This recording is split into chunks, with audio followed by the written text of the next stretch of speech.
All women want is to feel that we love them. They want to have control. Don't do anything foolish.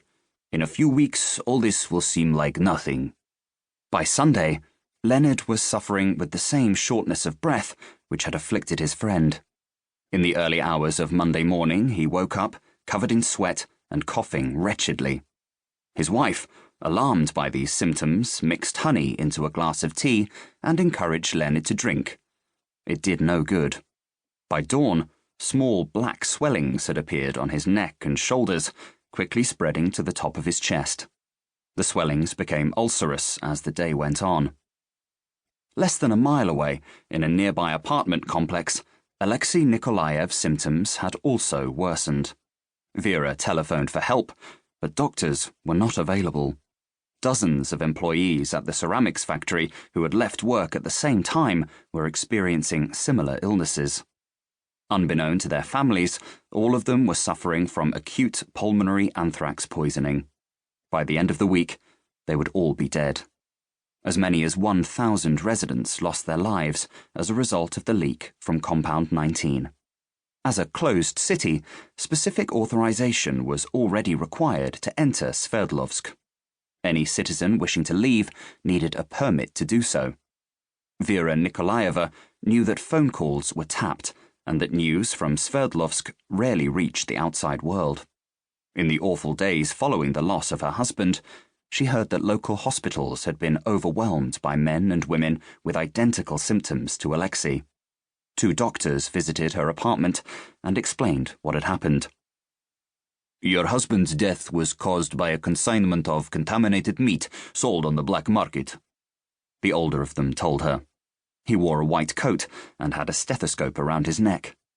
"Along with many others, he ate the meat and, as a consequence, was fatally poisoned." "But I have never bought such food," Vera replied. "This is why I don't trust the black market." "Unfortunately, the meat was served in the canteen at his factory," the other doctor explained. "The authorities are trying as hard as they can to track down the offending vendors. Rest assured they will be caught and prosecuted to the full extent of the law." The doctors expressed their condolences, handed Vera Alexei's death certificate, and left hurriedly, without touching the tea she had prepared for them. They were busy and needed to visit a number of bereaved families in the area. 2 days later, it was announced on the wireless that several traders in Sverdlovsk had been imprisoned on charges of selling contaminated beef. Officials had also rounded up a number of stray dogs and destroyed them on the grounds that they presented a danger to public health. Flyers were distributed around the city, ordering citizens to stop buying food on the black market. Anybody who dared to question the official line was intimidated into silence. In time, fear and suspicion ensured that the disaster was rarely spoken of, even by those who had lost husbands, wives, and in some cases, children. It was only many years later, long after the collapse of the Soviet Union, that Vera Nikolaeva, now remarried and living in Germany, learned the truth about what had happened to her husband. When news of the leak from Compound 19 had reached Moscow, a team of KGB officers had been dispatched to Sverdlovsk.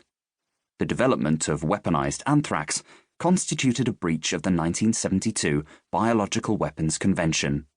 In typical Soviet fashion, the officers had set about covering everything up.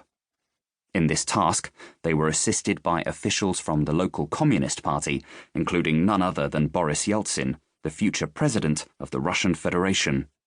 Under no circumstances could the outside world learn about the activities of Biopreparat, the Soviet Union's secret biological weapons program.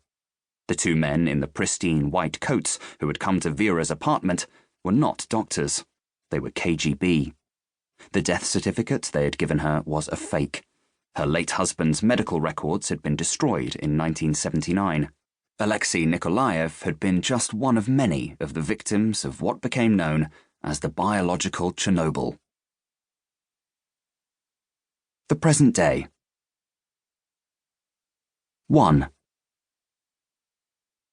"Gone fishing," said the handwritten note attached to the refrigerator in Saul Cachetta's sunlit Connecticut kitchen, sparrows chirping in the trees beyond the conservatory.